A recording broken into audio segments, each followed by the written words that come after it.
Go. In the spring of 1986, Iron Mike rolled into Madison Square Garden as the most feared young knockout artist in boxing, destroying everyone in his path on his march toward the heavyweight title. But standing in his way was a dangerous gang leader named Mitch "Blood" Green, who walked into the fight with a solid record and a reputation as a former gang leader who feared absolutely no one. My last name is Green. It's a sign, it's an omen. Michelle Cicely Tyson, your mind. Green had been running his mouth all over New York, claiming Tyson was nothing but hype, and apparently surviving the mean streets of Harlem convinced him he could bully the baddest man on the planet. So Tyson decided it was time to teach this street thug a valuable lesson about what happens when you step into the ring with a real monster. That we showed you here on HBO, that between Larry Holmes and Michael Spinks. Round one. Tyson comes out like a locomotive, going straight for Mitch Green. From the very start, Green came out immediately trying to prove he wasn't afraid of the hype surrounding Iron Mike. Said that he didn't double up. He just was a little bit lazy, especially. We'll see what he does about that against Mitch Green. He was going 10 rounds.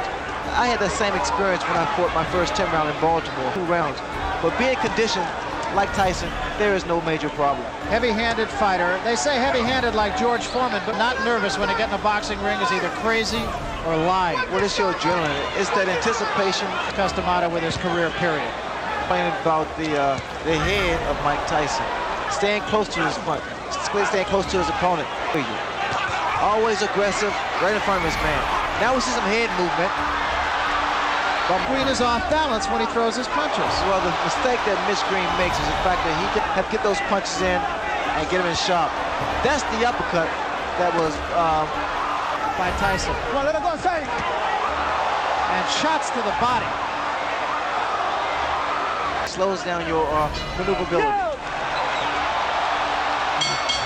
Holding the gloves up close to the face while you're coming forward. He wanted his successful mainly because he's not tying his man up right. Gotta grab those arms. The dangerous gang leader tried to fight Tyson aggressively in the early rounds, rather than up on his cheeks. What I'm looking forward to seeing frustrate a fighter. Good left hand by Tyson in, but as far as how solid those punches are, there's no comparison. Now Green holding and hitting. From Mitch Green from holding behind the head. See it again, Ray, it just strikes me.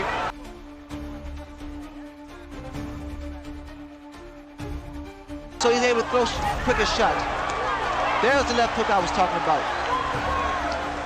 Well, he stays right in his opponent's chest because what happens by him being so close, it compensates. To Green's credit, he hasn't taken a backward step. Whether that's wise or not remains to be seen.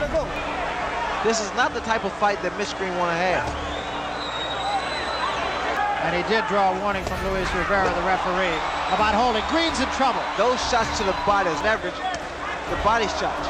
Watch for the left hook. There it is again, Barrett. More powerful and more effective. The uppercut's working beautiful for Mike Tyson also. So Iron Mike decided to punish Green slowly, like a cat toying with its prey. Mike Tyson's fight, trying to fight him inside, trying to exchange punch for punch. Exactly what Green's corner. Green has been bleeding from inside the mouth that Tyson had against Tillis, and what a shot! The problem he's making, he cannot, between rounds as we mentioned, he can't help it, he's breathing through his mouth. Barry wants to he works his way in. That was a right hook. You have to think, Ray, that maybe the Tillis fight woke him up. No need for him to slow down the momentum.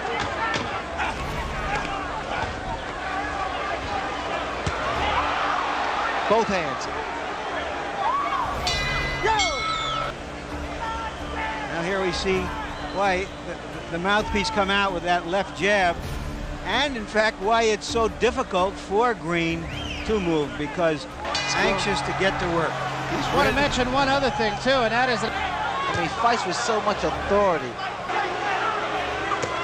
Good left hook, solid left hook. These type of shots is going to slow him down. It's going to take his toll. Left hand, top of the head. And the left hook of Mike Tyson is very, very effective. That was another big shot. His best weapon was, and he said, my elusiveness. He has said nothing. A free hand to the body. And that's something that he did not do against Quick Tillis. Incidentally, although it's not that important, since Tyson and Mitch Green indicated that he was boxing. Another big left hook. By round 5, Green realized he was facing a force of nature. Well, 10 rounds. in fact, we talked to him about that. Tyson's talking to Mitch now. Slip punches. Big right hand. Big, and that wobble, Mitch Green, for a second, is to at least clear your head, or either to throw off his time. Can be learned in talking to some of the people he fought. Look at here. Just laughing at him.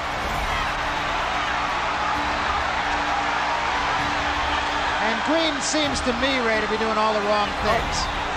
That's very good body movement, making a fist when he throws his punches. Good left hook. Good, beautiful uppercut. Slapping some clothes on a rock. Just tired. I don't see that. I doubt that very seriously. Another big left hook. Fight. He did pace himself, and what a right hand. There is he's conditioned, Barry. You notice that when he goes to the box, I like the fact that Tyson used what he has. I mean, he has power, huge net.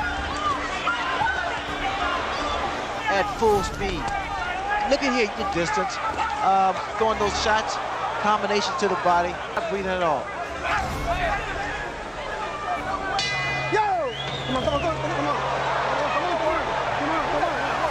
Posted. And he finished with about a third of a tank of gas. There again, Mitch Green is throwing his punches, not doing any damage.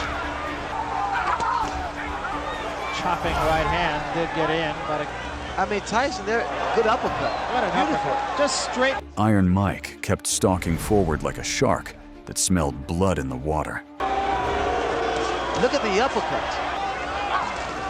A lot of punches and a lot of hard punches.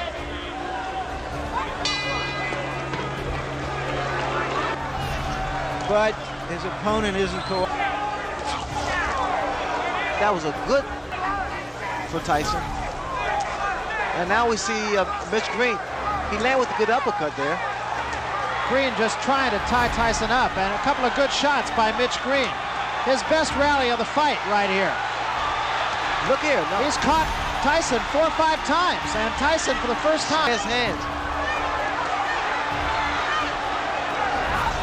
Good body shot by Mitch Green. Now we're seeing a different Mitch Green. There was his right hand. Properly. He's holding behind the head, which he allowed. Tyson said one time, he said, I understand anatomy. Here again. Oh, what a left hand. See the body shots. Indicates that his management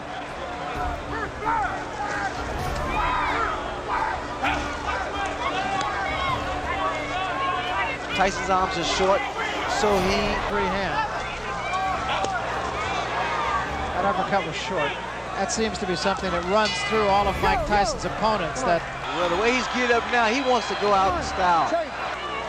He has some grievances with Don King. What's going to happen? Because if he meet a good puncher. Then, Green started turning the fight into a cuddle party, holding and clinching every chance he got, desperately trying to survive. Pretty much of a dance for Mitch Green. Another day in the classroom. Big left hand to end things. Tyson claimed victory via unanimous decision, completely dominating Green over 10 brutal rounds, and proving the street fighter was nothing more than talk.